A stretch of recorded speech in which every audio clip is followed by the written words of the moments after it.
सोलापूर महानगरपालिकेच्या सदोष कर पद्धतीमुळे नागरिकांमध्ये तीव्र नाराजी असून हा मुद्दा हिवाळी अधिवेशनात गाजणार असल्याची शक्यता आहे. सोलापूर विकास मंचच्या बैठकीत यावर सविस्तर चर्चा झाली.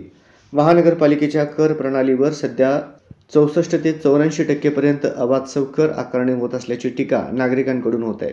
विशेष म्हणजे महापालिकेकडे कर बैठकांचे कोणतेही स्पष्ट अधिकार नाहीत आणि MRTP कलम 129 अंतर्गत कर प्रणालीच्या मर्यादा निश्चित करण्यात आलेल्या आहेत. सोलापूर महानगरपालिकेच्या सदोष कर पद्धतीचा सर्वसामान्य नागरिकांवर अन्याय होत असल्याने सोलापूर विकास मंचने हा विषय गाजवण्याचा निर्धार केला आहे.